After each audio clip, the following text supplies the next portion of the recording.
Hello, everyone, welcome to episode 173 of All Can Hear podcast. I'll be your host today, Patrick. And joining me today is my special co-host, Jonathan. And we're in the middle of our little recording apart special this month. John and I are back in the driver's seat for this episode. And we'll be talking about something that we've been really antsy to get started on ever since early in the year. And today we'll be talking about the films of John Waters. Whoop, whoop, whoop. Or at least the first half of his career. So we'll be talking about four of his films today. If you don't know, John Waters has a very interesting set of films with a lot of strong content.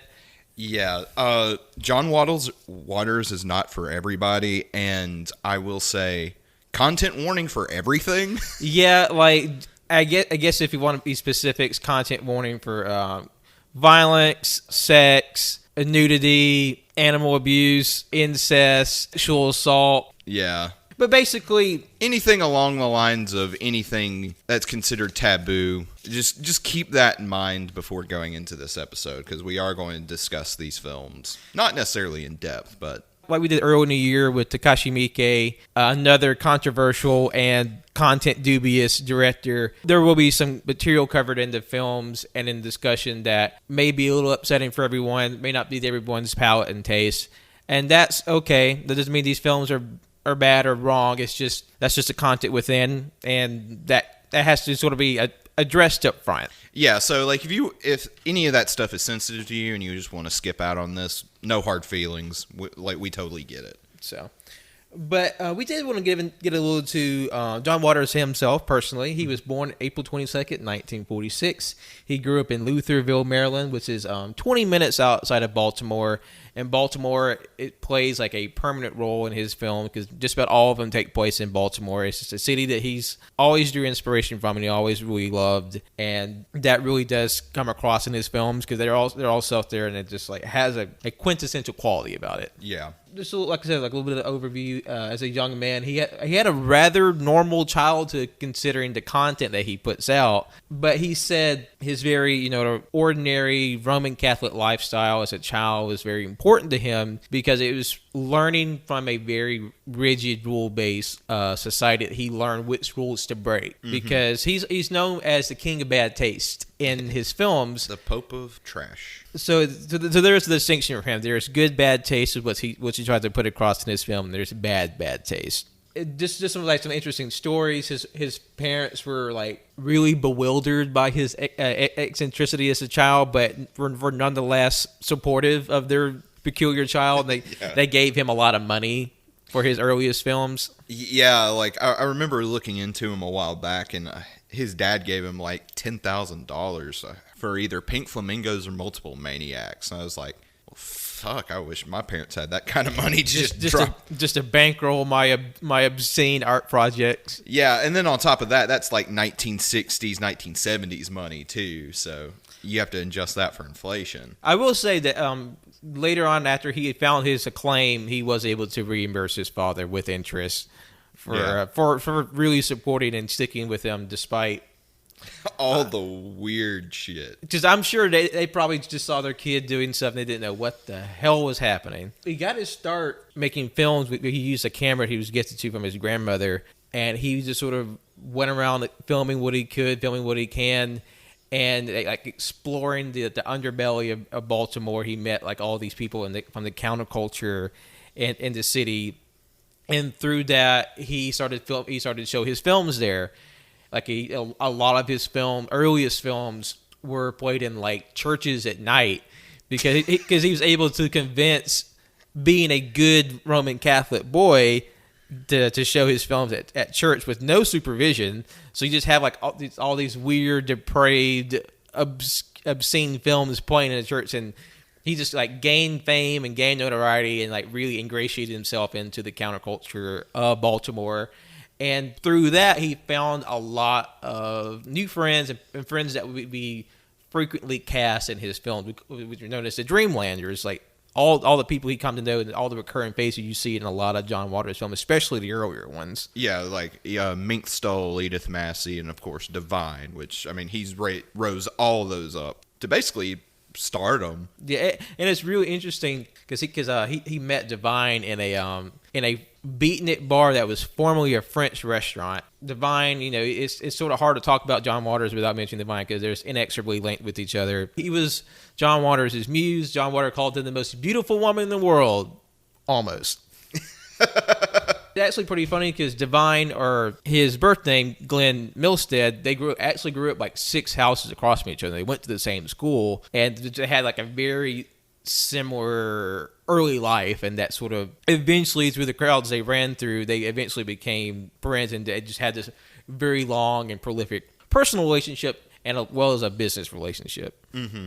Just sort of the hallmarks of John Waters' films, like he was a big fan of like B films and exploitation films, so he would sneak out and see these movies and this content he wasn't allowed to see in his household, so that really inspired him. So you have like a lot of his films early on like emulating the sort of very rough style of those movies. Yeah, and camp very much defines his output, and it excuse me. And if you stuck around with us, it's another sort of barrier to entry to John Waters films is they're not the most technically good. And once you see any of his films, you'll realize there's a lot. He has a very particular way of writing dialogue that is unconventional and really I don't want to say artificial, but just really campy. So if it doesn't come off as a natural cadence that ordinary people would say. Yeah.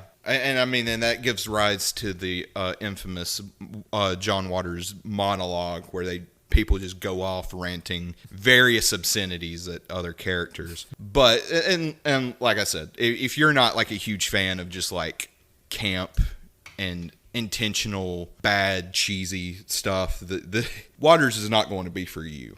Yeah, I feel like there are just so many layers that people have to get through to appreciate John Waters, and just like from the content, from the stylistic choices of it, there is a lot that may keep people at bay. But if you have like a certain frame of mind and a certain level of appreciation for weird, off the wall cinema, you'll find a lot to enjoy here. Oh yeah, definitely. You have to be a very particular person to enjoy John Waters. And I guess we're very particular people, the two. Yeah.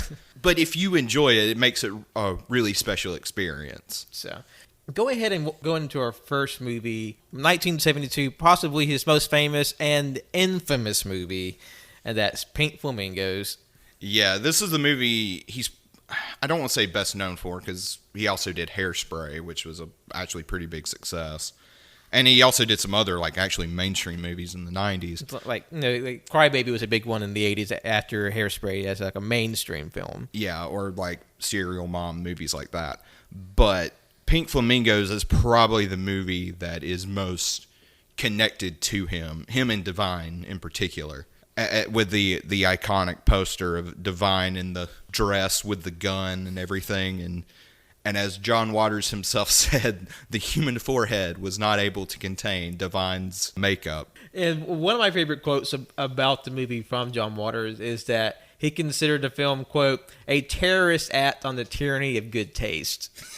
Yes. And this is the first film in what's known as the Trash Trilogy by John Waters, which includes Female Trouble, which we also discussed about today, and Desperate Living. Pink Flamingos is about a criminal mastermind, we'll say, named Divine, or under her assumed name Babs Johnson, who lives in a trailer with her mother, son, and traveling companion while hiding from the law. But she's soon become enraged with the fact there's some new faces on the criminal market named Raymond and Connie Marble, and they're trying to steal her crown, that is of the filthiest person alive. Yeah, and they think they can do it, and it's just gag after gag of these people doing just depraved, awful shit. And with a lot of times very literal actual gagging from the viewer.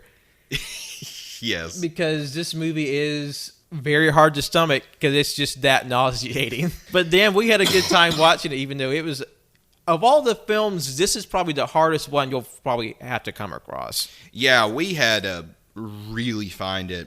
I don't think it has a Blu-ray release, and I think the DVD has been out of print for years, which for as iconic of a movie as this is, and as cult of a movie as this is, I don't understand why that's the case. It does seem like an odd choice that just isn't as available as his other films.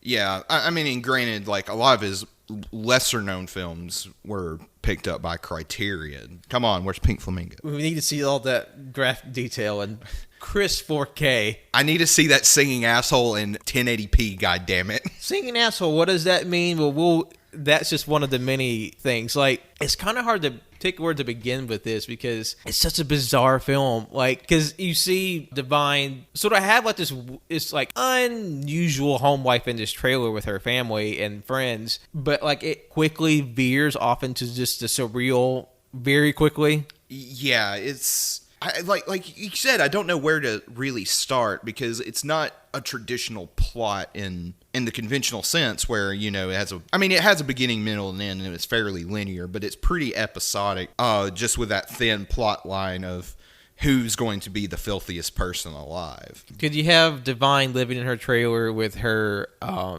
devout son, or just named Crackers? And that's the thing about John Waters' characters. He just gives his characters names like Crackers. Cotton is the name of her friend that lives with her. Cotton, and just like it's this weird, uncanny element that's almost unsettling in of itself. Because her son is obsessed with chickens, like, and Cotton is a voyeurist, so she gets off to watching people do it.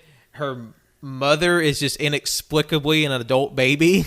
Yeah, played by the wonderful Edith Massey, and she just loves her some eggs. She just loves eggs. And she's always constantly worried about the Eggman, which I think that might be a good place to start, because that is just one of the weird, more like surreal, weird things about this movie. And in the universe of Pink Flamingos, there is, instead of a milkman, an Eggman that comes around selling eggs. Like, I mean, dropping off like your carton of eggs. He dresses like a milkman, and she's just, because the mother Edie is just obsessed with eggs, and then like becomes obsessed with the Eggman. Yeah, and they form this beautiful relationship together. But when the Eggman first shows up to their trailer out in the middle of nowhere, and he's like, Eggman, and you can hear just like the terror in her voice that the Eggman might miss her. She's like, Eggman, I'm here, Eggman. And like she's literally sitting in a crib for the whole movie. It seems like there's nothing abnormal about it to the family. Just like, now, mother, the Eggman be here in time. She's just like, but what about the Eggman? It's deranged. And then and there's that one part where Cotton is trying to explain to her the story of Humpty Dumpty.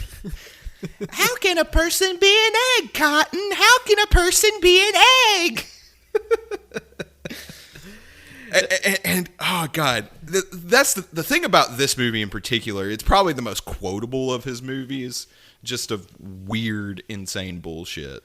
Because we'll get to another famous quote from it in just a moment. Because after that, we're introduced to Divine's rivals in filth, and that's Raymond and Connie Marble, who run an illegal baby service, which they hold women captive and have them forcibly bred with their manservant, and then sell the resulting children to lesbians that live in Baltimore. And I forget what's the guy's name? The Mr. Marble? Raymond Marble. He has like this weird blue hair, and they're ostentatiously dressed. And he has this thing where like he just flashes people like of his just fucking dong. Yeah, because there's a bit with just to show how depraved they are. It's a cut to Raymond walking around Baltimore flashing women. But an extra detail, he has a kielbasa tied to his cock. But what's so funny is that even the narrator is like appalled by his action, but also he finds it appalling that he just left his wife in the car while he's riding around, just exposing himself. Yeah, it was just. Oh god, and it starts the trend of John Waters movies of just complete unflattering nudity. Like, it is not titillating at all. Like literally, there is sex in the film, and it's all just completely nauseating.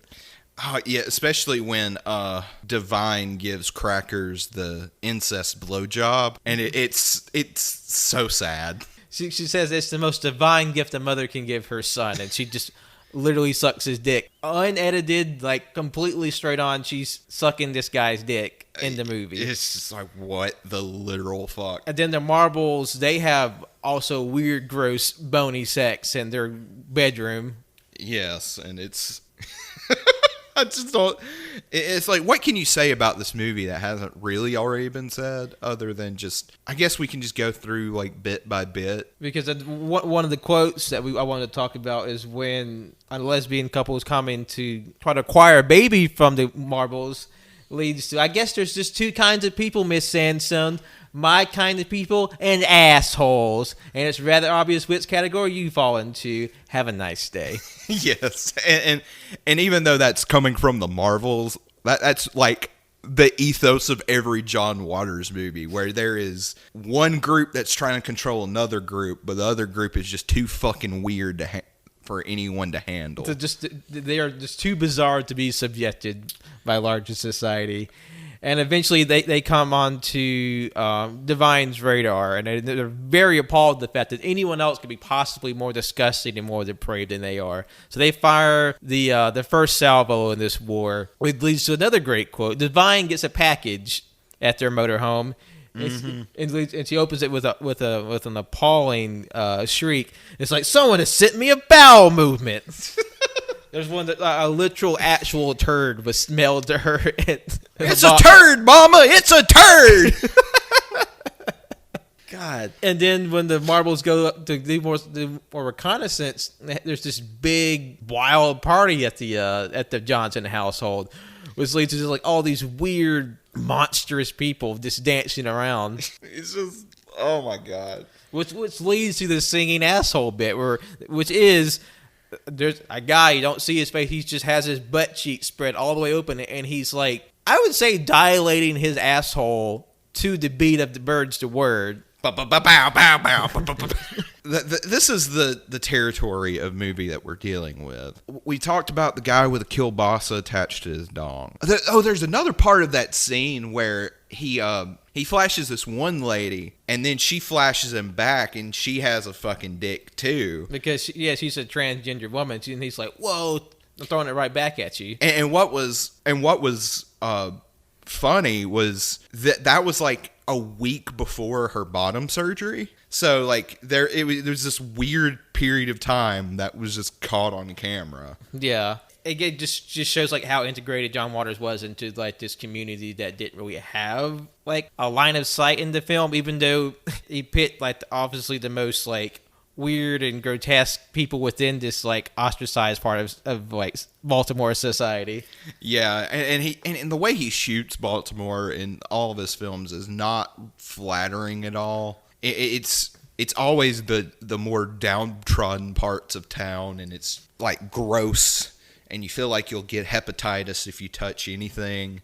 But that's the part of Baltimore he loves Baltimore, warts and all. Yeah, exactly. And the feud between them just sort of like crescendos when the Marbles set fire to their mobile home.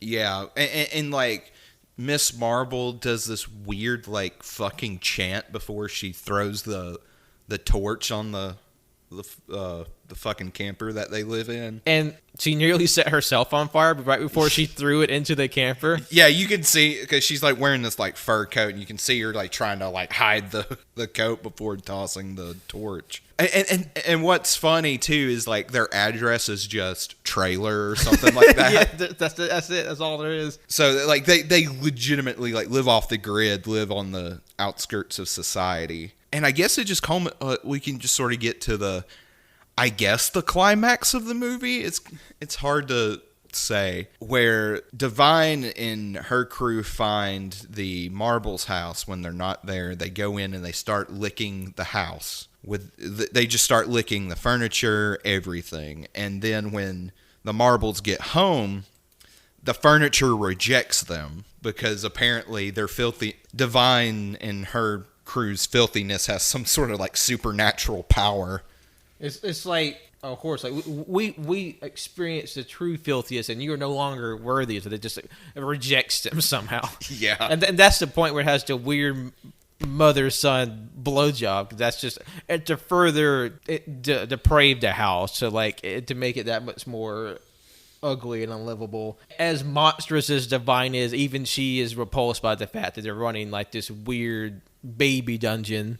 Yeah, and then they castrate the butler who the marbles use to impregnate the women, which leads to another like just quotable line where the marbles get home and she's like, "They castrated him. His penis is gone." And then Divine and company, they blindside the marbles. They take him hostage and they drag him all the way back to the remnants of their land, with a film crew right behind them, for what is essentially a kangaroo court on film. Yeah, and that's another trope of John Waters' movies where they just end with an inexplicable trial. Because another great quote is that you've been accused of assholism. And then they shoot him. They they tie into a tree and tar and feather them. Oh yeah. And then Divine shoots both of them. Then the cops show up, and then they cannibalize the cops. But this scene leads to one of my favorite quotes in any movie of all time, and that is when Divine in front of the camera crew taking her interviews. Yeah, where she's just like, they're like, "Miss Divine, what are your politics? Kill everyone now. Condone first-degree murder. Advocate cannibalism. Eat shit. Filth are my politics. Filth is my life." And she just has like this victory parade through town, which leads to probably the most infamous scene in the film. And that's saying something when there is a movie that has a rape scene with a chicken. Where the chicken actually died. Where they actually killed the chicken. Which, like, as disgusting as that scene is, the way Cracker says, "Hold these goddamn chickens," is fucking hilarious. Because that's one of the big things about John Waters, is that there's a lot of content that's, like, obviously deliberately uncomfortable, but it's something about the scene is delivered in such a way that you're like, you can't help but laugh, either at the absurdity of it, or just like a line someone says in the middle of this awful thing. Exactly. And I don't know, you can tell it, like, there's no like malice behind any of it a lot of the time, but like it's just, I don't know, and maybe we're just making excuses because we like these movies, but it's very much an assault on the senses and people's sort of like preconceived notions of what's fair and right to put in a film. Yeah. And just in any sort of content.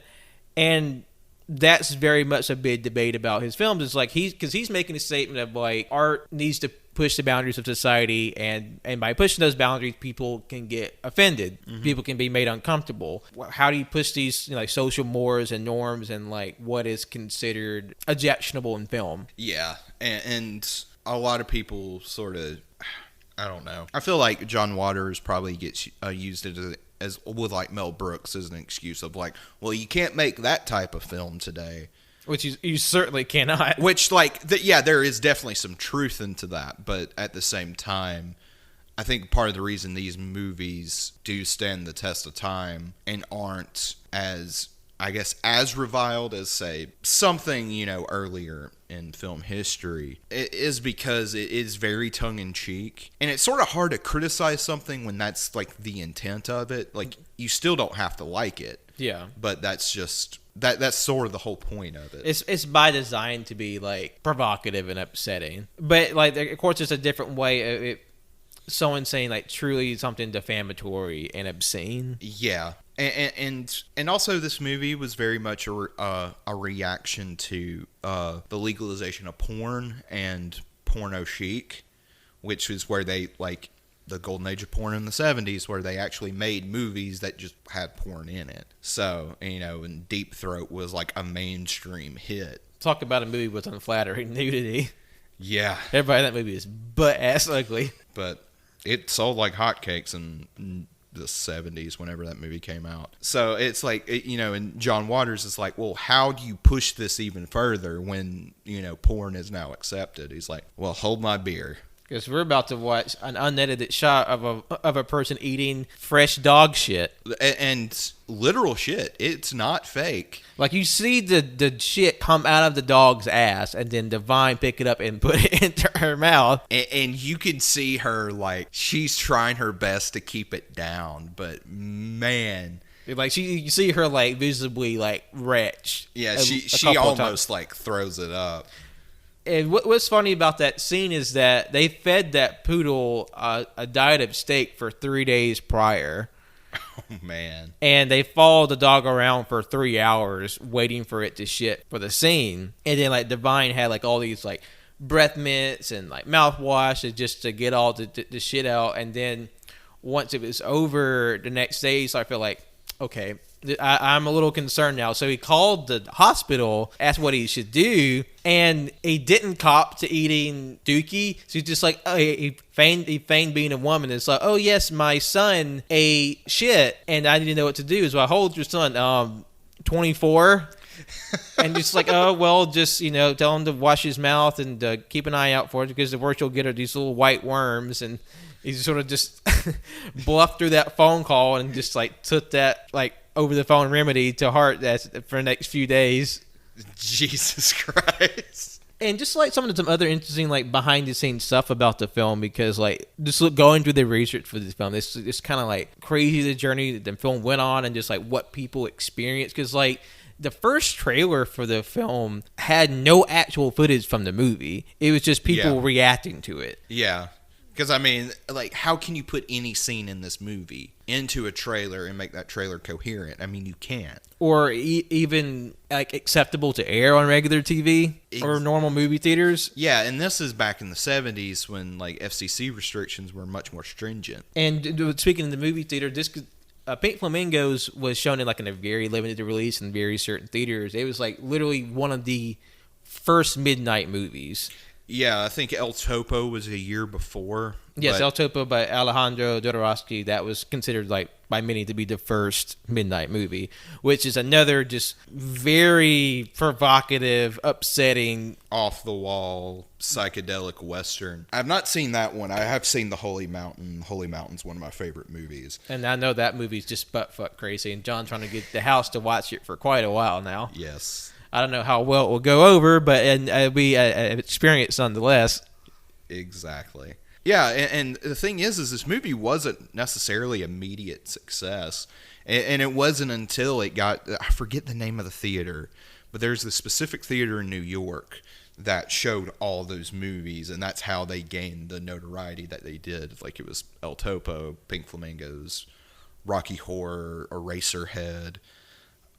There was another movie that basically brought reggae to the States, but I can't remember the name of it. But there's an excellent documentary and an excellent book about the midnight movie movement from the 1970s. So check that out. About the filming, they said the cast and crew practically lived in squalor while making the film. They said they lived in like a trailer that was like it was like a hippie commune with no running water. Oh God! They said it was just like it was like living on a farm, essentially. I can't imagine you making as a filthy of a film as Pink Flamingos is, and you just go down to the Hilton after a day of filming.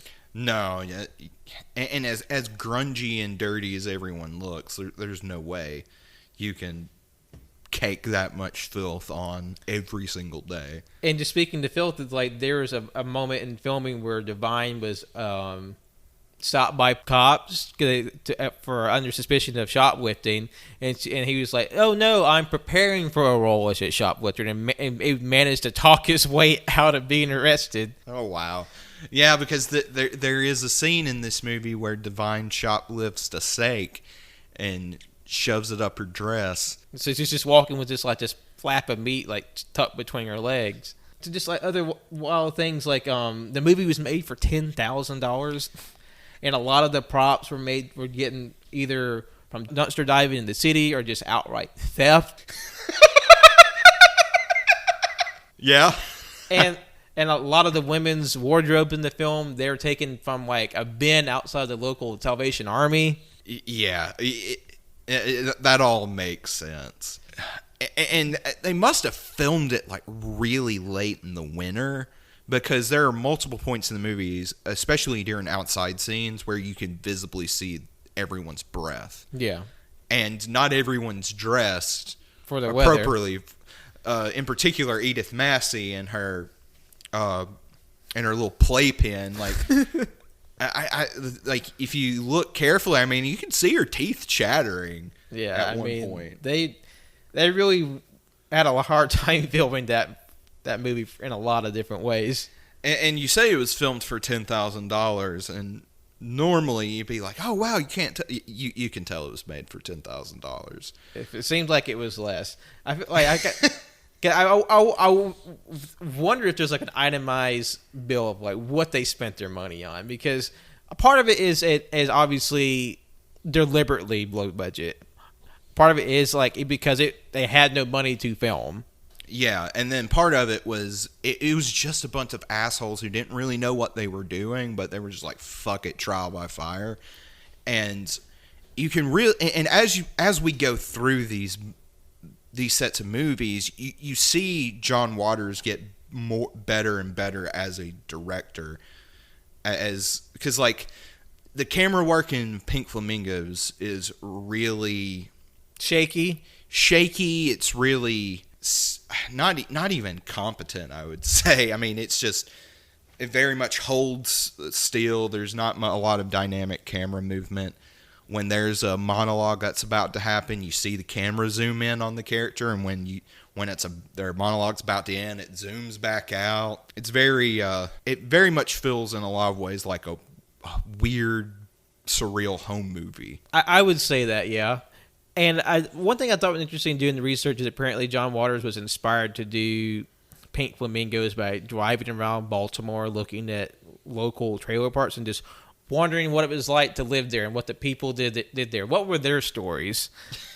And I wonder if any one of them were even remotely close to what debauchery happened in this film. Who knows? Wrapping up with this, like Roger Ebert had a very interesting review of it. He said, quote, "I'm not giving a star rating to Pink Flamingos because stars simply do not apply. It can be considered not as a film, but as a fact, perhaps as an object." God, there are some reviews that Roger Ebert did, like even if I don't agree, where he just goes fucking sicko mode, and it's great. Some other fun facts. Apparently, Danny Mills, the actor who played Cracker's divine son in the movie, he was so ashamed of the film that he never worked in acting again, and he asked to never be really mentioned to it. And apparently, he only ever appeared in like documentaries about John Waters afterwards, or Divine. Oh wow! And another form of actor anonymity, the actor who played the singing asshole. He asked John Waters to never reveal his identity, and John Waters kept that secret. Waters would say that the actor did at least enjoy his time in the movie and would point out his part when having like private viewing with close friends. But unfortunately, the actor passed away earlier this year, and his wife did give permission to finally share his identity. So R.I.P. David E. Gluck. R.I.P. singing asshole man. And lastly, there actually was a sequel planned for Pink Flamingos called Flamingos Forever, which would have been set 15 years after the original. It would have starred Divine returning with her son Crackers and Cotton and her mother Edie as they came back to Baltimore. But they also come with her new grandson David, a 8-year-old crossdresser. Hell yeah! And the film would revolve around a feud between Connie Marble's sister and her husband as they try to eke out revenge against Divine. And the movie would ultimately end in Divine's death, with the movie climaxing with Divine's ascension to heaven riding a giant turd. I wish this movie was made. It sounds amazing. But the reason why the movie was never made is because Divine, at that point in his career, was wanting to move on to more serious male roles, and just felt the movie had like sort of run its course as a shock piece. And after the death of Divine and Edith Massey, the film was ultimately canceled, but you can find the original script in John Waters' book, The Trash Trio. Hell yeah. And speaking of The Trash Trio, we'll move on to the second film in the Trash Trilogy, and that's 1974's Female Trouble. It's a movie. I'll say it has a bop of an intro. Yeah, the song "Female Trouble," fucking great. It's sung by Divine himself, herself. I think he had preferred him, like as him himself. You know, when he's Divine, it's she, her. But yeah, he considered himself male. And Female Trouble is about a rowdy Baltimore teenager named Dawn Davenport who descends to a life of increasing crime and debauchery after her parents don't buy her cha-cha heels for Christmas. And God, just the fucking levels of absurdity this movie reaches. To me, this is like a more refined Pink Flamingos in a lot of ways, where it definitely feels a little more coherent. It's not as much shock for the sake of shock. Mm-hmm. You know, there's definitely shocking moments, but it's more interested in telling a narrative than just like, look at this weird shit that we actually did. Because Dawn, she's a troublemaker in school. She's a liar. She gets written up in class for eating this gigantic sandwich and then like clearly lying about it. But can we talk about that fucking narc? For like the chick that was sitting in front of her is like, teacher, she's eating that sandwich. It's impeding my learning ability. And like, you fucking stool pigeon. It's like, fuck you, snitches get stitches. And so like, Dawn is just like, I just want to live my own life. I want to be a bad girl. Nobody can tell me what. But my stupid parents are just keeping me down. And then once we finally meet her parents, they just want the best for her. They're really kind and supportive of their daughter. She's just like, you're bastards, leave me alone, Mom. She's just a fucking bitch. It's like, why? And that leads to the scene in at Christmas where, you know, all up to this point, she's like, if I don't get my fucking cha-cha heels, there'll be hell to pay. And so she doesn't get her cha-cha heels, and it escalates into a fight where the Christmas tree ends up falling on the mom, trapping her, and then Dawn Davenport runs away. And apparently that scene was inspired by a moment in John Waters' own life from a very contentious Christmas he had with his family. Oh, no.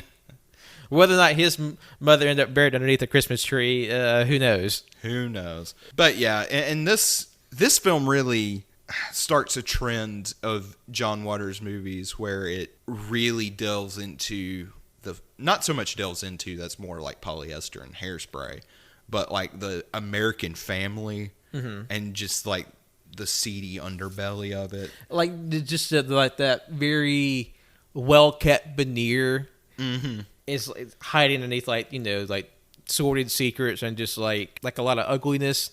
Yeah, like it's very much like mid David Lynch, like Blue Velvet, Twin Peaks, where it's like white picket fence, all smiles and happiness, but underneath there's this really fucked up darkness. However, it's with Waters, the veneer is ripped apart, but everyone's acting like the veneer is still there. So there's this weird, uncanniness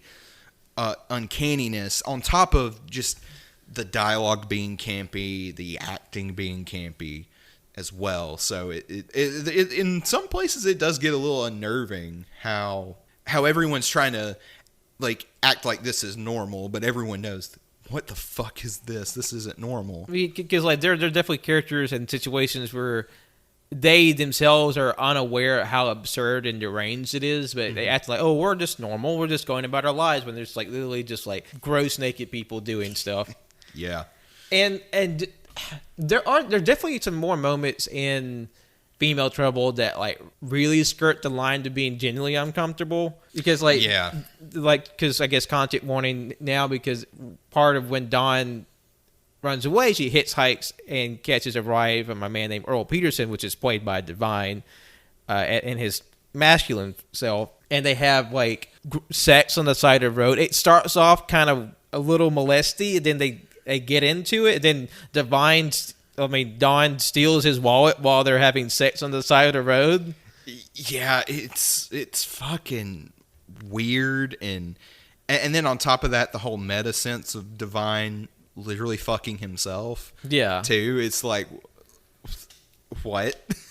And eventually, Dawn is made pregnant by the man, and she tries to hold him accountable for the child. And he's just like, no, fuck you. I don't want nothing to do with you. So she has to stumble around this unwed teen mother in the dretches of Baltimore. And she has her child. She gives birth in like some dingy couch in the alleyway somewhere. Yeah, and then she grows up to just be a fucking brat because the only thing like Divine knows how to parent is just to yell at her.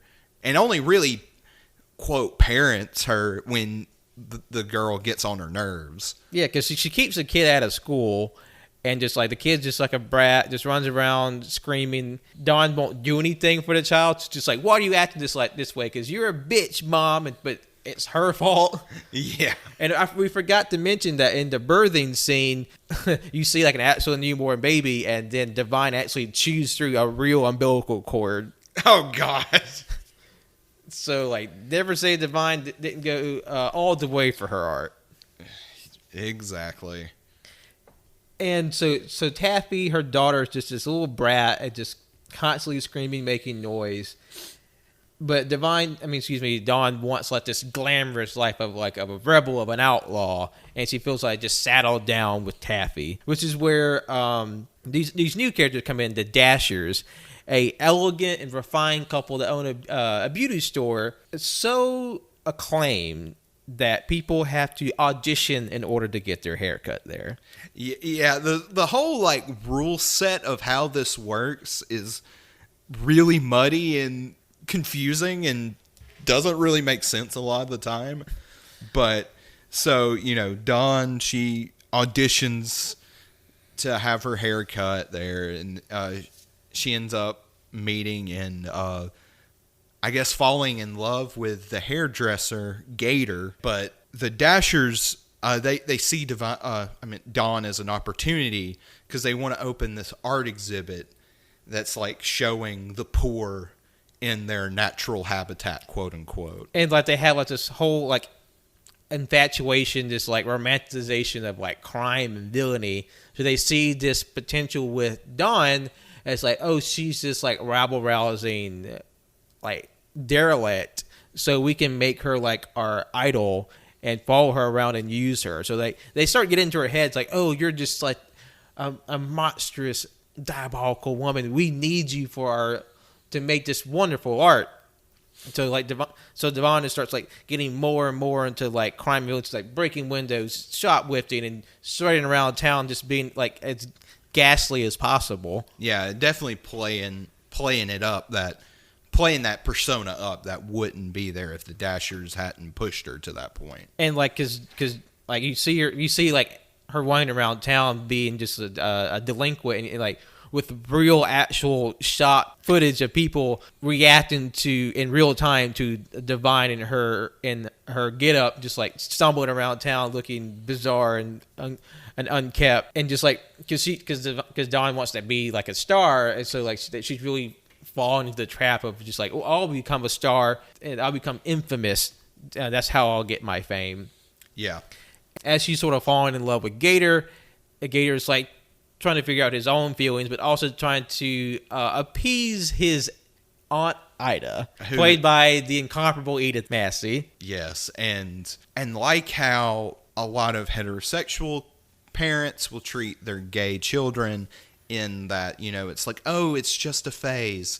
Let me hook you up with this person to show you how gay you are not, But she's the other way around, where she thinks he's gay, but he's completely straight. And she's like, I got this man I want you to meet. This is really funny role reversal. A great line from this movie is Aunt Ida says, the world of a heterosexual is a sick and boring life. And this is say nothing of what Aunt Ida looks like, because you have Edith Massey, a very plus-sized elderly woman, big teased-up blonde hair, but she's in this like weird like sex BDSM bodysuit. Yeah, that's probably like 2 sizes too small. And beforehand, we see her boobs, which still etched into my brain. And yeah, she's in this basically bondage gear trying to talk Gator into hooking up with a nice young man. Yeah, like just some gay man she dragged off the street. Eventually, Dawn and Gator, they get together. They move in together. They fall in love, and they just start having like these weird, grotesque, just like public displays of like awful affection. Yeah, but then as time goes on, they end up being pulled apart because his aunt is putting so much pressure on him, and also the only way he can get off is by looking at like magazines and stuff. So while having sex with Dawn, because like it wasn't there one point where they're having sex in bed and like he's hitting her in the crotch with like a hammer or something. Like there's like a toolbox that he's working into their relationship, and like there's also another instance of like unflattering actual sex. You just see like Gator's like dick and balls and his like weird, gross, hairy frame, and then you have Brat Taffy, now older, but like she's a 14-year-old girl, but she's played by a grown-ass woman, so it's another level of disconcerting. Yeah, because she's played by Mink Stoll, who played Miss Marble in Pink Flamingos. And which is another bit that's just so obscene that you can't help but laugh, because like Gator tries to entice Taffy to suck his dick. It was just like awful in a way, but then also you get this amazing line from Taffy. She says, "I wouldn't suck your dick if I was suffocating. There's oxygen in your balls." Fucking John Waters is just the master of the insult. And then, of course, Aunt Ida finds out about their relationship, and she reacts horribly. He's like, "Get away from him, you hetero stink shit!" and throws acid in Dawn's face and like mutilates her and gives these horrible scars on her face. Yeah. And which leads to the Dashers like furthering like Dawn's mental decline into insanity. And saying like, "Oh, you're even more monstrous before that force. You're even more beautiful, even more amazing." So she wears her scars with pride. And then when they bring her back home from the hospital, they have the whole place, literally every stick of furniture in her room, in her apartment, gift wrap. Yeah. And then they have one last gift. They open up a corner, and there's a giant bird cage with Aunt Ida like chained inside with this feather dress, and they chop off her arm. Yeah. So at one point she has like a fucking like hook hand while she's in this bird cage. It kind of reached this crescendo where like Dawn has been like whipped into this fever pitch of insanity and mania, and she's going to put on like the show of her life. She rents out this big auditorium where they go to like have this big night show for the audience of Baltimore. Yeah, but before we get to that though, is Taffy's character arc where she joins the Hare Krishna people, or how Hare Krishnas people, and and she has like a funny exchange with what's her face, the aunt, and she's like, "Do you want some eggs?" And then it just like a close up on Edith Massey. She's like, "I don't want no goddamn eggs." So if you're following the John Waters lore at this point, it's like, oh! It's like he said the thing, which is funny because Edith Massey, she kind of went on like a tour as the Egg Woman. Like she was literally in a band, and she was like the singer, and they toured around after like the release of Pink Flamingos. Hell yeah. She became like her own little star within the galaxy of John Waters' universe. So like Taffy has like this character reformation where she's no longer the brat that she was. And so she through the Hare Krishna, she's reformed herself. She sets Aunt Ida free, and then she goes to try to confront her mother. It's like, I changed, mother. You can change as well. You don't have to be this monstrous criminal anymore. And Dawn just like so repulsed that someone can be doing good in her family, she chokes to death her daughter. She fucking kills her. And right before she goes on to do her little routine, her trampoline routine that Divine did all of his own stunts for. Hell yeah. Where he's jumping on a trampoline and he does a flip and he is in a baby carriage and he's like rubbing himself with a fish. It is bizarre. And it leads to probably my favorite moment of this film, where she pulls out a fucking gun and points it at the crowd, and she's like, "Who's ready? Who wants to die for art?" And then there's just one jackass in the crowd's like, me. And she fucking kills him. Just blows his ass away. And everybody runs in a panic, and then the police come and they arrest Dawn, and she's taken to court where the Dashers realize, okay, we could get hung for this. So they flip the script and they turn on Dawn, and they said, oh, she did all those crimes. She's the one that she killed her daughter. She threw acid on herself. She injected herself with beauty products. She's depraved. She's a monster. We don't want anything to do with her. She held us captive and all this. And Dawn's like, no, they did this to me. I'm beautiful. I'm amazing. And of course, like, her history as being a perpetual liar comes back to bite her in the ass, and no one believes her story. So then she's tried with capital murder. And so she's locked away in jail. She's saying goodbye to her lesbian lover in jail. But before that's broken up, with probably one of the last great quotes of the movie, the lady guard comes in and breaks him up. It's like, hey, bumping pussies is against jail rules.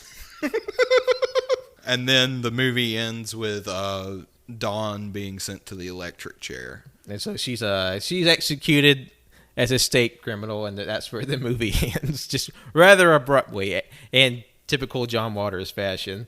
Yeah, and it's definitely a more professional film than Pink Flamingos. Mm-hmm. You can tell there was like actual like studio money behind it. I think it was produced by like fucking Warner Brothers. From what my research said, the movie had a budget of $25,000, a noticeable increase from the first film. Yeah. And apparently he was only 25 years old when he wrote, produced, and shot the movie. Jesus Christ. God. Pat, we need to get on our movie. Hey, I mean, look at us. We've been doing the show for 3 years. Fuck, we can do it. And it's some other strange things, like apparently the film is dedicated to Charles Tex Watson, a.k.a. a member of the Manson family.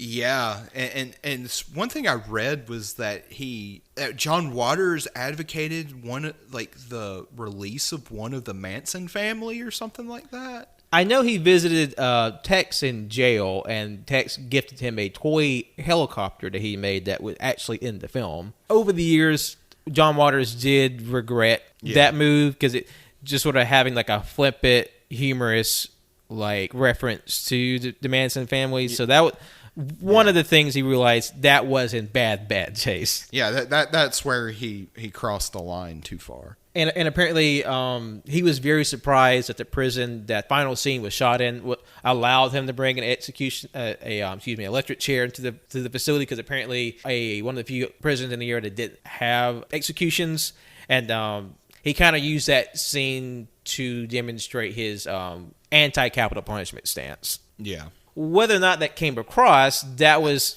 why he had that moment.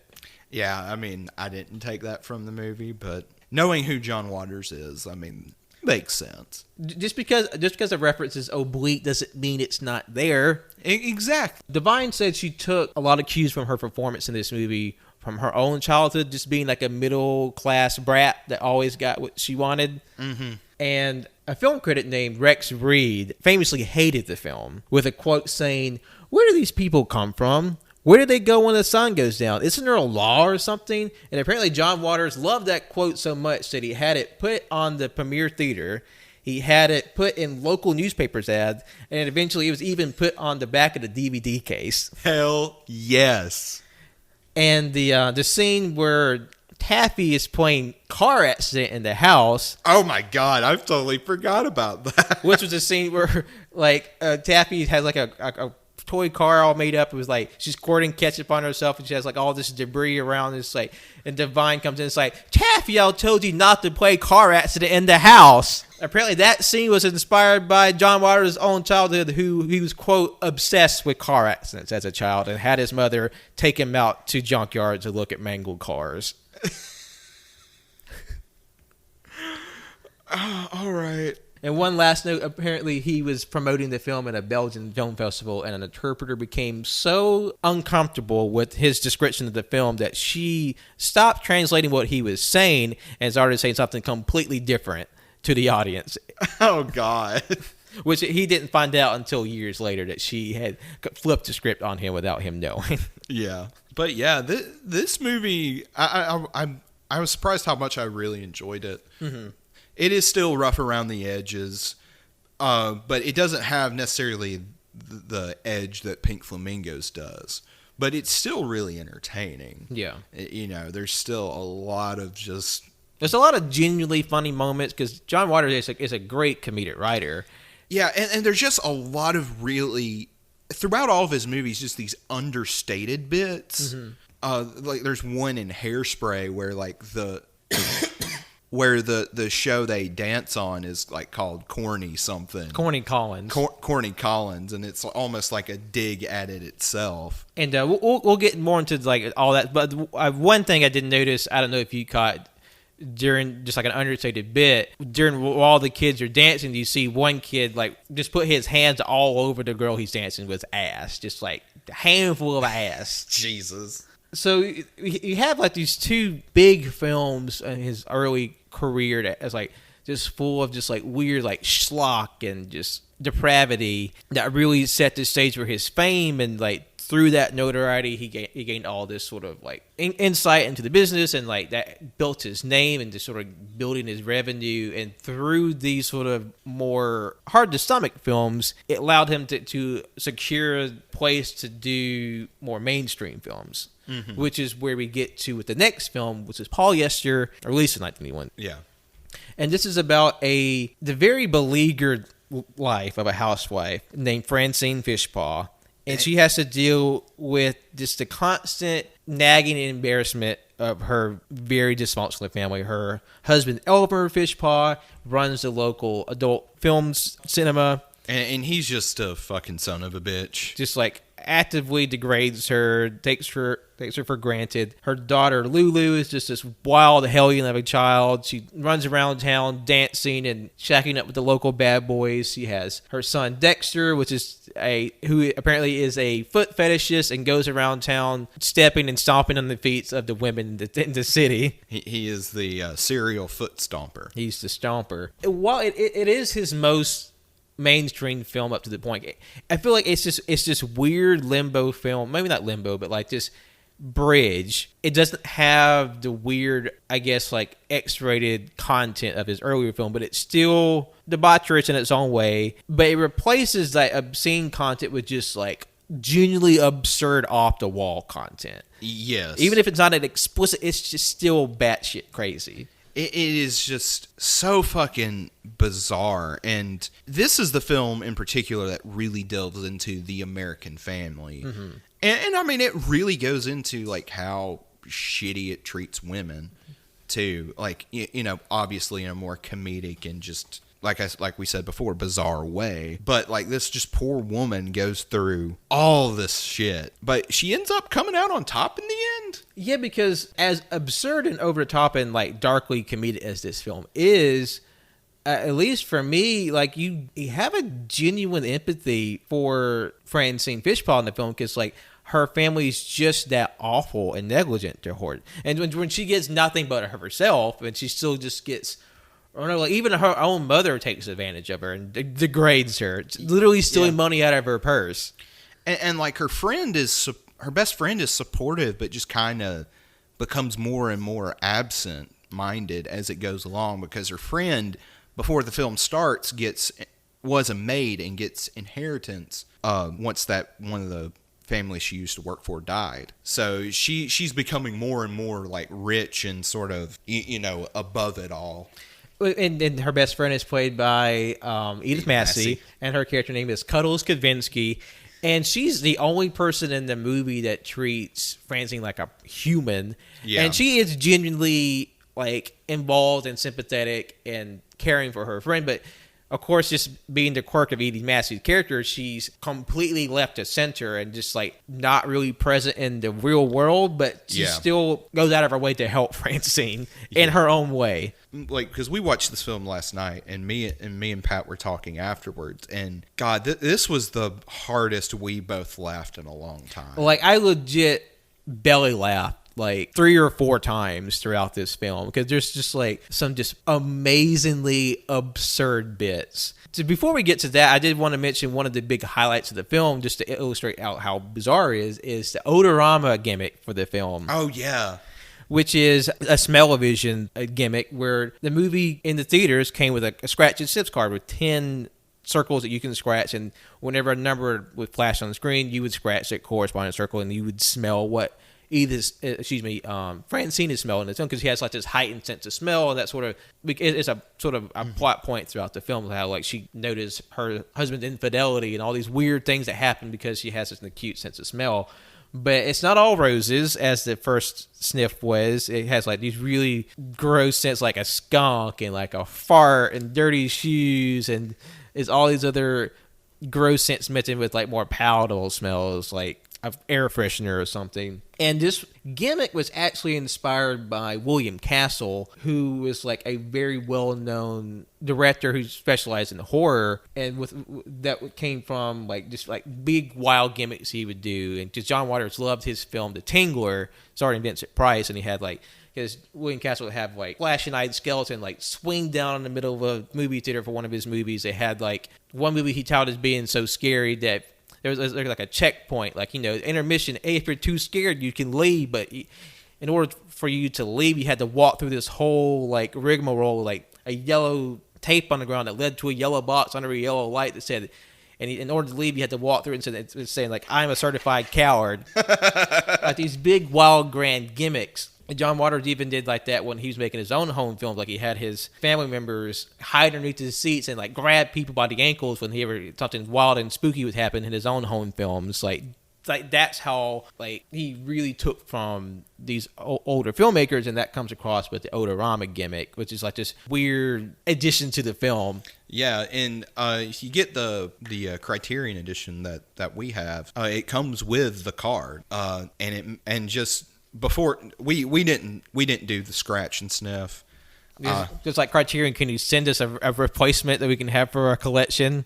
Exactly. But without scratching and sniffing, like when you open the fucking case, goddamn, it smells like old lady. Straight up fucking old lady. And one thing I loved about the Criterion collection is that the cover is very evocative, like the 80s Harley Quinn romance novel, like this like strapping man like holding the woman in that nightgown. She's just like enraptured by his presence, and of course it's Tab Hunter, the teen heartthrob from the early days in the 50s, and you just see Divine in the negligee. She's just like overcome with her emotions. Yes, and because ultimately she ends up meeting Tab Hunter's character, and they form a seemingly genuine relationship before it's revealed that he's just on a bunch of fucking coke and is actually fucking her mom. And because they're trying to weasel Francine out of her money so they can get the house and all of her possessions, because Francine is going through this like awful divorce, because like eventually her husband Elmer just says, the hell with this, I'm going to shack up with my secretary, played by Mate Stoll, who has inexplicably white people cornrows. Yes. Which is a look. It's a look. And they completely just like terrorize Francine in the movie. Like they call her at night and they make like sex sounds. They drive around the neighborhood in a megaphone talking about how much she weighs, how weird and freaky she is. Yeah, and just I think they even put like ads on TV, and they just do everything they can to humiliate her and ultimately drive her to alcoholism. And it's one of those things where it's, for as absurdly comedic as this movie is, it at points does get a little like tragic and kind of hard to watch, in the sense of just seeing this poor woman spiral. And it's not that she's getting this abuse from one angle, because like her own children are like being combative and destructive, because like Lulu's like she's like, I'm not listening to you, Mom. I'm gonna have sex with all these boys. Well, in particular, what's his name? Bobo. Which, that's a fucking name, and he's just like this caricature of a 50s greaser, just like this weird bony bastard of a teenager who's just a little fucking cunt. And the introduction of him leads to one of my favorite bits in the movie, where they decide they are going to play this game where they drive around the town, and like you'll see in the old movies where people would go around with a baseball bat hitting mailboxes. Well, instead they have a broom and they just go around hitting people on the ass with them, and as they drive down the street, they hit like a rabbi, they hit a Chinese lady, and then ultimately they hit the behind of just like this big gospel singer. Yeah, this big black church lady. And she's like, Oh, hell no. And she hijacks a bus. Like literally throws the bus driver out of the bus and chases the car down with the bus. Yeah, she ends up cornering them. She gets off the bus and straight up bites a hole in their tire.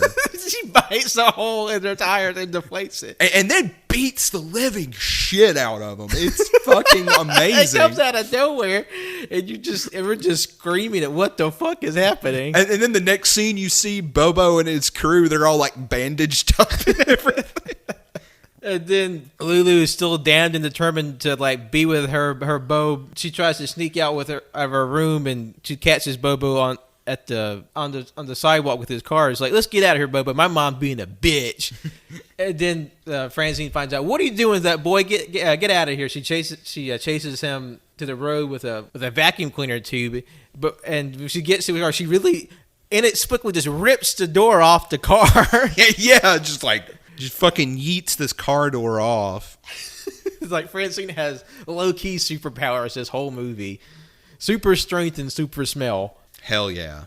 A good, C-tier X-Man. But Lulu's just being a obnoxious brat, just like, I got pregnant, I'm going to have an abortion, there's nothing you can do about it, mother. Yeah. And the way Pat is portraying is, he's underselling how bratty this kid is. And one of another just great bit of this movie is, I think it might be the first time Francine sends her to her room because she's just being a fucking shit. She gets to the room, immediately opens the window, and has a rope ladder ready to go. It's tied to her bed. She just flings out the window. And then Dexter is just skulking around town, huffing cleaning products and stomping on women's toes and looking at his black Bible of just cut out pictures of feet and women's shoes, and he's just raising terror across town. Yeah, and what's hilarious is they don't show him being the foot stomper before, but they introduce the concept early on. But it's oh, we see him looking at people's feet. He's the foot stomper. He ultimately gets caught. He gets sent to jail, but then gets let out. And I'm reformed, mama. And he's clean cut, and he's taken all of his weird eccentricities and put them into paintings of feet. So he has a foot fetish, but he's redirected it in a very creative and positive let out. Yeah. And his sister Lulu, she's she's wed. She's an unwed mother. So Francine calls the nunnery to pick up her daughter, which leads to another wild ass bit where literally the siren goes off and these two nuns in the car drive up on the curb, drag Lulu out of the house and stuff her into the trunk of the car and drive off. And they fucking kidnap this poor girl. And when it cuts to the church, it's this dingy. It's a crack house, essentially. Yeah, it looks like a fucking crack house. And they get there, and then immediately they just we're going to have a hayride. And it was instead of having a rosary tonight, we're going on a hayride, girls. But it's a hayride in the middle of the night in a thunderstorm. So we're just getting poured down rain and sitting on wet hay. It's completely inexplicable. But goddamn, is it hilarious. And what's just fucking hilarious is if you've ever been to any sort of Southern church function, at least one point in the year, you're going on a damn hayride. And you're going to enjoy it, by God. Which is a bit of a tangent here.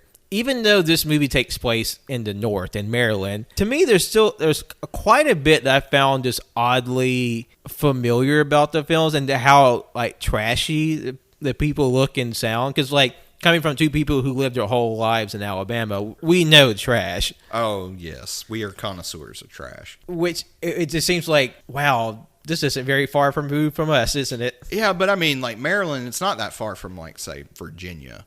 So, I mean, there's a little bit of overlap there. Yeah, possibly the northernmost threshold of the South, wherever that imaginary line ends. Yeah, whether it's the Mason-Dixon line or whatever. We'll say, fucking Ohio, y'all are worse than us. Get better. Fucking trashy inbred pieces of... God. Actually, we don't hate you. But No. do get better, please. Well, we all strive to get better, won't we? And eventually, the daughter comes home. She's completely reformed too. So it's like, but you're almost waiting for the other shoe to drop because it's such a complete turn of face, and you're like, okay, she's gonna wake up from a dream and just be everybody's just full of bad energy again, all over. Yeah, because that was because I was like, that has to be the direction this movie's going. This must be the trajectory of the movie because the guy she ends up falling in love with, Tab Hunter's character, he's very much the inverse of her husband. He's handsome, he's relatively young and charming. He's attentive of her and her needs. I mean, he owns a very classy theater that's really like upscale, whereas her husband owns like a dingy porno theater. Yeah. Which was another great bit because the first scene of the movie, we see the town is picketing their house because, they're like, get the filth out of our town. And he's like, hey, fuck you. I'm going to show porn wherever I want. Because he's using the people picketing his theater as like a weird form of like publicity to ramp up people to go to his X-rated porno theater. Yeah, and so it's on the news, and the news tries to interview people who frequent the porno theater, just to see, is it as bad as they say? But as the men are coming out of the theater, like they are just like ashamed and not looking at they're the just camera. like hiding their faces and their boners as they're walking out of this like a burnt out shell of a theater. Yeah, and you see a guy like zip up his pants as he's walking out. God, can you imagine just like old school porno theater? That just seems like the bottom of your life. Like to think that you're just going to like this gross, like dingy hole to like beat off. God, but the floors were really sticky. Yeah, I wouldn't want to work there to clean up that place. No, God, fuck that. Yeah. Which, Times Square, as sanitized as it is now, in the 70s, was just porno theaters. Now it had like Disney on the big screen. Disney on the big screen. So Dawn's falling in love with Todd Tomorrow, Tab Hunter's character, and she's like begins like this idyllic whirlwind romance. He even proposes to her, and she's just like, "Oh, of course I'll marry you. You're the man I've always been waiting for. My family has rebuilt itself. I have this wonderful life in front of me. How could I say no?" Yeah, and like you said, you're waiting for the other shoe to drop, and then it cuts to a scene when they go to a party at his theater, and he's in this room with all these people, and there's just a fucking mountain of coke on the fucking table, and It's just a big snort of the nose candy. Yeah, and then that leads into the climax of the film, where everybody sort of converges on the house at once. So Tab Hunter, he's trying to escape, but so he can go downstairs and have sex with Francine's mother. Yeah, and then Francine's husband and the secretary are in the house. They're trying to kill Francine, and the kids are just kind of fucking around. Because the kids find out that their father's home and they're trying to kill her, and they try to intervene. So they, through just some wacky shenanigans, they end up choking the secretary to death. Shooting the dad. And the secretary shoots the father because she had the gun. By accident. And so Francine wakes up and is like, what's going on? And then Todd reveals the scheme. He takes the kids hostage. They have the grandmother's nurse who's just accompanying her and possibly having sex with her too. Scoop up the kids and the car. And then there's just this big kerfuffle, and there's like, okay, we sufficiently broken Francine's mind, and we're going to stuff her off in a loony bin, sell all of her stuff, and we're going to ride off into the sunset. And then she Cuddles, his character, comes driving up in the limousine, and then like Francine is like running away, trying to, she's like completely out of her mind. And then wouldn't you know, the limousine hits and kills Todd's character, and then backs up and kills the mother. Yes. Like completely accidentally. Yeah. And then the movie just kind of wraps up, kind of abruptly after that. It's just like, oh, we're safe, we're alive now, we're a family again. And then she inexplicably starts waving air freshener in the air to get that last scent in, like as a way of calming them down, I guess. And then All this one big schmaltzy hug, and then it just the end. Oh man, I don't know. Like, I think I might like this movie the best out of all of them. I actually think so too, because we talked about it before, because it's like it has this weird oscillating peaks and valleys thing where like the peaks in the movie are so high, it's just so genuinely uproariously funny, and then when it settles down, it seems almost ordinary of a film. But like, for one, it's the most technically proficient of all of the films so far. Yeah, and I think it'd be easy, more like technically dynamic than say Hairspray. Yeah, because this is his first use of Steadicam in any of his movies, and it's definitely more like tracking shots and like less static choices of the film. Yeah, different uses of lenses and weird duck shingles at certain points and things. And it's obviously his highest budget film to date, for sure. Oh, definitely. And you really see like where the money went. It's a well put together film. Yeah, like like just looking at the film, barring the rest of the content, I mean, it wouldn't be out of place alongside anything else to come out in 1981. So, and I think I agree with you. It might be my favorite because this is definitely the easiest to watch. Definitely. I do have a soft spot for Pink Flamingos, just of how off the wall, buttfuck wild it is. But as a movie, I think Polyester is the better film. Because it's kind of hard to not appreciate the value of Pink Flamingos just from just like what it did to turn movie and the world upside down. Yeah. But I don't know like how revisitable the movie is in a lot of ways. You have to be in a mood to watch like Female Trouble or Pink Flamingos. Like, I mean, that's not a casual watch. But I think Polyester is a more approachable film.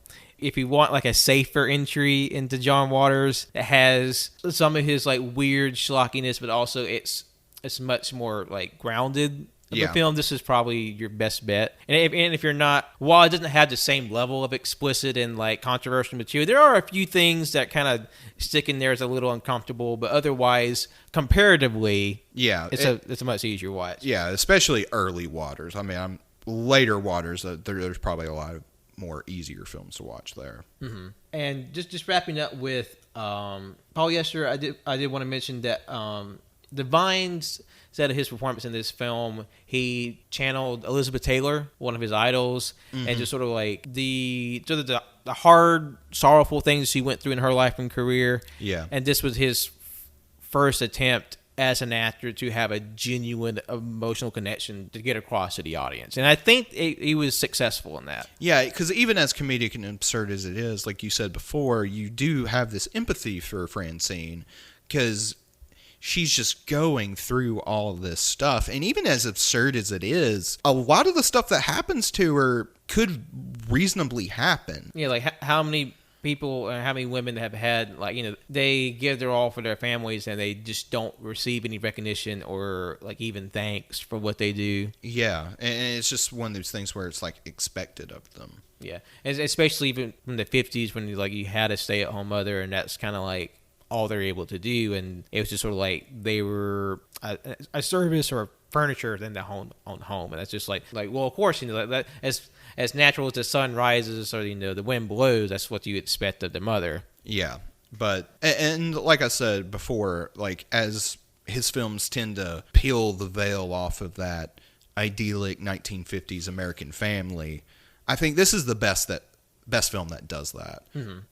And I guess we move on to the final film. The final film, which is 1988's Hairspray, his most successful mainstream film up to this point, because obviously his most approachable film. It is his only film that's rated PG. I believe Polyester is an R. Others were like rated X or NC-17. So it's obviously a family film. One film critic, Dan Edelson, said of the film, it's a movie that both the Bradys and the Mansons could enjoy.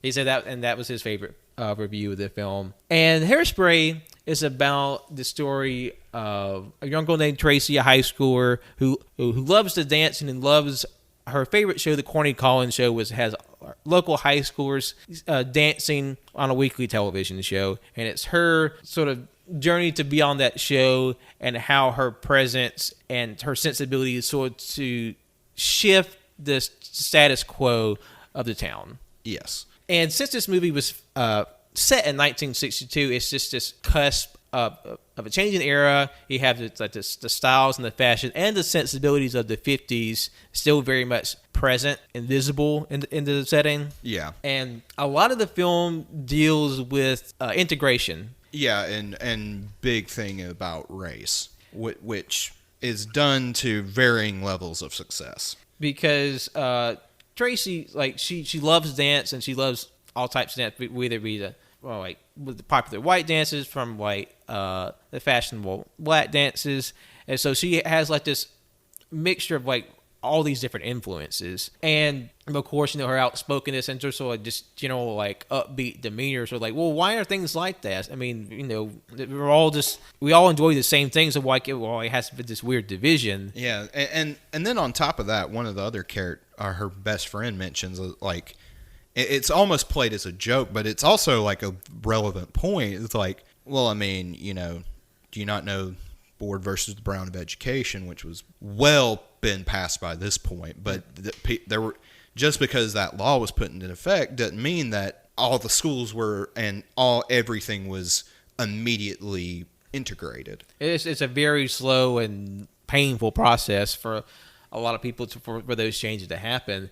But her favorite show, the Corny Collins Show, has a once a month special episode called Negro Day, where all the black teenagers and the black hosts have a day where they dance and they sing. Sort of like that was like their one day of equal representation. Not really. And sort of she's like really wants to be involved with the show, so she ends up like sneaking out against her mother, which is played by Divine. Mm-hmm. And she ends up going to like what's essentially a soft casting scout for like for the show to find new teenagers to dance, and she ends up winning that dance, and she ends up having an audition and becoming the hot new character on the show. Yeah, and she becomes a part of what they call the council, which is like this weird like student council type. Which is like the most popular and proficient student dancers, and how they're the most well seen on the show, so they have the most prominent place, and so they have to vet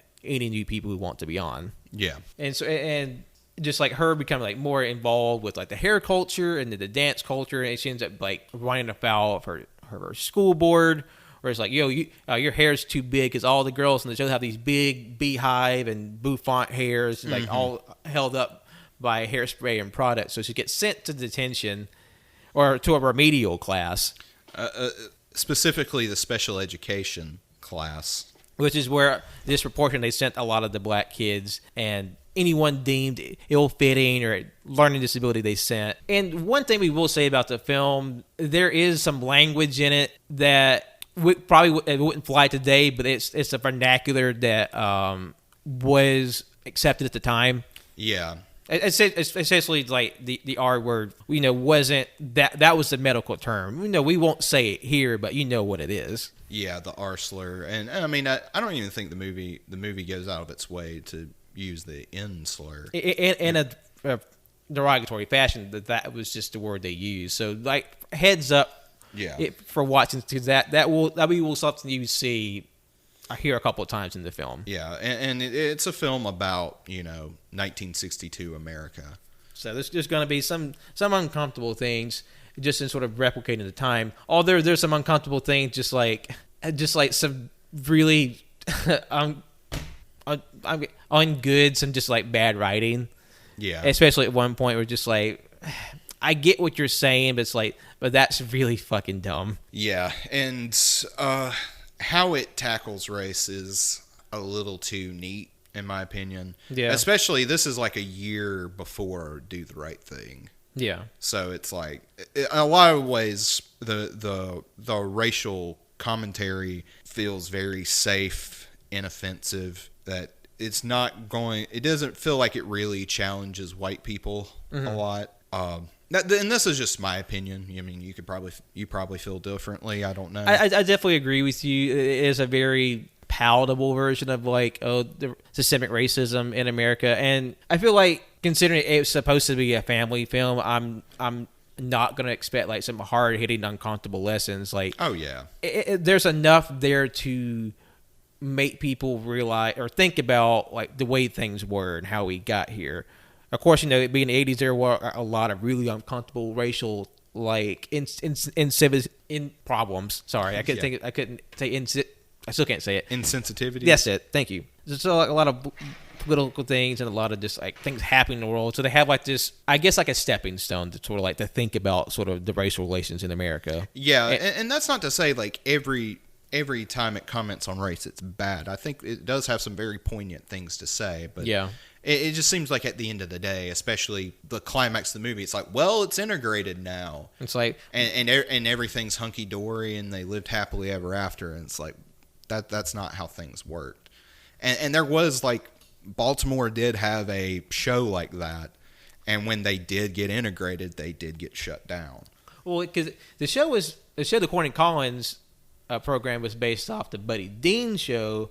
Was like a local teen dance show that was in Baltimore, and because from what I read, because they refused to integrate, the show eventually lost steam and fell out of popularity because Dick Clark had the American Dance Band, which is like the big nationwide like teen dance show, and he really fought for on-screen integration, and because they had like just a big backlash, that show was eventually canceled. But like they were the first to really have like this integration of dances, because when you think about it, it is kind of interesting how like in the 50s up to like the 70s, they had like fairly regular programming with like people doing popular dances of the day. Yeah, they had like Soul Train in the 70s. Yeah, like I mean we. Like my mom and my aunt said that they would watch that all the time. Yeah. And they grew up in the late 70s, early 80s. So it's interesting how like they have this big point about on the TV show that black people weren't allowed to be on but once a month, but that in itself was sort of referencing how black people weren't allowed on certain spaces on TV, but they were always on TV. We like being like MCs or the singers and the band, so like they're always present. So it just shows like the hypocrisy, like you're here but you can't be here. Yeah, and it really shows with the dichotomy between what's her name, the black singer they use, Motormouth Maybelle, where you first get introduced, and she's bordering on a caricature, but we see her outside of that persona, and she's like fighting for civil rights. Because Hairspray does have a remake from the 2007 version that came out, and there are certain things that having the concept of watching the original and the remake, that there are certain things each one expands on and does a little better than the other. So it's interesting to see that flip flop, because in the remake you really see this sense that like it is an act that she has to put on, because in the movie she has like this rhyming dialogue, like everything she says rhymes. But in the remake they really show like it's on a cue card, so she has like this exasperated look in her face whenever she has to say something corny that's said in a rhyme. So there are certain things they really sort of emphasize to help you understand, like, oh, she's just this woman just happens to sing and rhyme all the time. But of course, that sort of shows like this weird place where she's a very prominent, popular character within the program, but she's not allowed to act like a person. Yeah, and it's like this one narrow area of expertise of any sort of mobility is you have to go down this really narrow path. So like, in order for you to succeed, you have to take this unfortunate path just for like any sort of visibility or place. Somebody has to cross that threshold. Yeah. But as for the rest of the story, Tracy, she gets caught up in the sort of like big crazy schemes, like the rich girl in town, Amber Von Trussell, who is surprisingly played by Vitamin C. Vitamin C, she sings the graduation song, All the Good Time. Oh, fuck me. Well, in the and the father's played by Sonny Bono. The father's played by Sonny Bono, and the mom's played by Debbie Harry, who is in Videodrome and is the lead singer of Blondie. So, like, you have all these, like, of course, Vitamin C wasn't a name then, but, like, you have, like, these, like, names, like, in this movie. So, like, that just sort of adds to its mainstream presence. Yeah, and then Tammy's dad is Ben Stiller's dad. Jerry Stiller. And it is just like, it is weirdly star-studded. I wasn't really expecting, but it was a very pleasant surprise. And John Water himself makes a cameo as like the psychiatrist, like hypnotist that tries to get Penny, Tracy's best friend, to stop dating a black boy. Yeah, and one of the ways it satirizes racism really well is through Penny's mom, who is just this super fearful, anxiety-driven woman who's just constantly worried about her daughter dating a black guy. And so it's like whenever Tracy and her friends, they follow Seaweed, a young black boy who's the son of Motorbell Maymel, to was essentially the black part of town where they're all kind of sequestered. They go to Motorbell's record shop. They all start dancing and learning what is essentially the black dances, where like, you know, the only they did it for a white person they would seem scandalous. Yeah. So they're being like, they're sharing each other's like dances, and they're just like having a good time enjoying each other's company. And then like mom kicks down the door. It's like, I'll save you, Penny, waving a butter knife around. Yeah, just hysterical. And then like one of my favorite scenes of the movie is where she's fretfully trying to find the record store where they're at, but you know she's just in the black part of town, and the black people are just trolling the fuck out of her the entire time. Look at this dumb, scared white lady, and they're just like making a scene of her making a scene of herself. Yeah, and she's just like, ah! So there's the big drama that they're able to like save the day at the end, because like Tracy gets caught up in this big demonstration that kind of like inadvertently ruins the whole like dance sequence, because she was going to win like their big dance party at the amusement park, but then there's like some shitheads at like racist shitheads who's like disrupt a president, like a god damn it, what's the word? Oh, like the protest. Yeah, because there's this one little racist lady throws a firecracker in the middle of the crowd to incite a race riot, and Tracy tries to sneak Seaweed in. He gets beat up by the cops, and then Tracy ends up being carted away by the cops for like, you know, being the instigator and like speaking out against the racism. So the rich bitch Amber, she gets crowned the queen at the dance, and then through the course of like the story, like Tracy comes in contact with these people that show like the world isn't it's like quote black and white, and there's like how to break down these strict rules. So she like learns how to let her hair down, figuratively and literally. Yeah, by ironing it. Of course, Penny, when she's grounded, she literally takes like a clothing iron to her hair to straighten it out, which is like, it was a bit, if you don't pay attention, you could miss. Yeah, and then it all comes together at the end. She gets pardoned, and then gets renamed the queen of the auto show, or whatever the fuck it was called. and Penny's not Penny, the rich bitch's parents, the Von Trussels, they have this weird elaborate scheme where they have this like Wile E. Coyote style bomb that they're going to use. So like if Tracy shows up, or like any sort of like discord happens, they would set off a bomb that would distract that they can get out, but they hide like this Looney Tunes bomb inside this giant wig hairpiece that Amber's mother has. Yeah, and then it ultimately, once everything, you know, kind of comes ahead, it like explodes in her hair.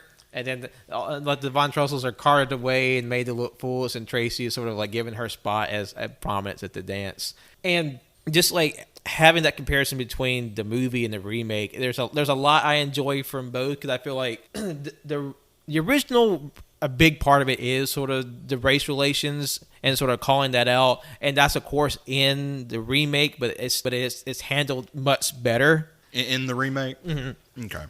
And the whole bit where Tracy learns about letting her hair down, that at least has some context in the original, because like at the end of the remake, her hair is just down, mm-hmm. but there's not really like her figuring out, oh, let your hair down, you know, the Hairspray keeps it up. It's just a conservative thing. Like, she doesn't have that kind of figuring out moment when it's just kind of there. Yeah.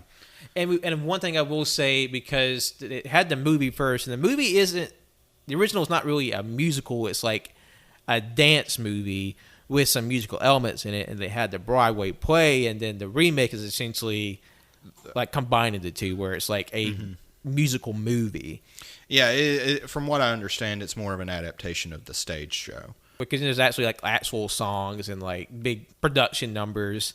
Because the movie is like focused so much on the dance, there are some moments where it feels you kind of feel the length of the movie. Yeah, this one was definitely my least favorite, and not even like I said, how it kind of clumsily handles race, but like the dance numbers really go on to the point to where it's like, okay, come on, let's get going. And the thing is the movie's only 90 minutes, but God, it feels like damn near 2.5 hours. Because when we say they're dancing, it's not like this like a big choreographed number. It's just like they're doing popular dance of the day, and they're having this stretch of time in the movie to showcase that. Yeah, and then on top of that, just sort of a personal preference for me, that whole like late 50s, early 60s sort of like teen dance aesthetic, I'm just not a huge fan of. Yeah. Like as the name of the show implies, I think it's just kind of lame and corny, and just, I don't know, it didn't draw me in. And we will say, like, John Waters is a big fan of like 50s culture and fashion and kitsch, and that's why you see that as recurring visual elements in like a lot of his films, especially the early parts, because that's an era of time he grew up with, and that's an aesthetic that he's really enamored with. So you see that really put, and Hairspray is probably the ultimate expression of that. Yeah, and whereas like Female Trouble and Polyester play it more as a parody or satire sort of thing. Or like it's something that's a part of the film but not the focus. It's a part of the film, not the focus, and it's sort of poking fun at it. This is more just straightforward. Yeah. Just recreating that aesthetic. All around it, I mean, it's a pretty good movie, and recommend you at least check it out. Yeah, because it's definitely like, if you're working backwards, this would be the most approachable and like most easily watched with like people who have delicate sensibilities when it comes to like, content. Yeah, this is definitely more family friendly oriented. I mean, there's still some like weird John Waters shit in here, but it's not like when Amber's mother pops a zit in her chin. Yeah, it's like, what the fuck is this? But it's nothing like super objectionable. Mm-hmm. And yeah, I mean, it's okay. Handles race a little weird, but it is a movie that came out in the 80s. As much as we love John Waters is a white guy of his time. He's not going to be like super fucking woke, especially. And the thing is it's, as much as I'm criticizing it, I mean, it's well intentioned for the most part. It's never meant, it's meant to sort of, critique that dark era of American history, and it's just sort of like, I feel like it plays it a little too safe in a lot of areas. I mean, I guess appreciate in the sense that this may be people's like first time confronting it in a lot of ways, and you're probably not going to be hit with the hard stuff out of the gate. So yeah, and I mean, and as much as I say that, there are some aspects of it that do hit on it a little more than, say, like something like Green Book or Driving Miss Daisy, where those movies are meant to not shatter white fragility. But yeah, this is definitely a little more palatable, which probably coming from another director, it probably I wouldn't be as annoyed by, but as someone as boundary pushing and transgressive as John Waters is, it feels uncharacteristically safe. Yeah. I think this is a nice overview of Don Waters' work. It's four of his most famous films. You have like the schlock and circumstance of the early portion, and you have the nuance and rein in absurdity of later John Waters. And I think this is a great sort of spectrum for his early work, because he has plenty more works to cover into the 90s and 2000s that are just equally as wild and bizarre. And we might cover at a later date. Who knows? So it's definitely, you have a nice sample of John Waters, and we hope you enjoyed us going through these films today. And we hope you visit these films in your own watching. And before we go, just quick, where would you rank these films as for together? I would say my ranking would be Polyester, Number one, Female Trouble, Pink Flamingos, and Hairspray. For me, it would be Polyester, Pink Flamingos, Female Trouble, and Hairspray. So we're of sort of same accord in our thinking. We gave just about the same scores for each film. Mm-hmm. So like these are all very solid films if you have the certain cinematic sensibilities that we do. Yeah, and like, even though, like, I don't think I would consider any individual movie of his like anywhere in my favorites. Like, I don't even think any of these would break my top 10. He's still just one of my favorite directors and just like creators in general, and just a fascinating figure. So we'll thank you for joining us today. We really appreciate you giving your time to go over the show with us and listen to a new type of cinema, something may not have exposed to, and something that we sort of were learning about ourselves that we were going through. So we appreciate you joining us this week. And you can follow us on SoundCloud, iTunes, Google Play, Google Podcasts, Overcast, Spotify, and any RSS feed catchers out there. Please be sure to like, rate, review, and subscribe on all those platforms. It helps us out, spread the shows around, puts in front of new people, and just keeps the show alive. And you follow us on social media at Instagram and Twitter at AYCH Podcast, and follow us on Letterboxd and Facebook at All You Can Hear. Follow us on Twitch at twitch.tv/All You Can Hear. And all our VODs from Twitch go on YouTube at All You Can Hear. And you can also call us at our brand new AYCH hotline, and that's 205-523-4965. 205-523-4965. That's LAD4965. And follow me, Patrick, on Instagram and Twitter at John Lost His Name. Follow my art on Facebook at John Lost His Name Art. And my name is Jonathan. You can follow me on Twitter at JONIIBOI24 and Letterboxd at JohnKnownSon12. Next week, we'll have Colton Winslow back in the driver's seat, and they'll be talking about something interesting and crude, bizarre. We don't know. It'll be a surprise to you and to us as well. So take care. We'll be talking to you soon. Have a great week. Goodbye, you hetero stink shits.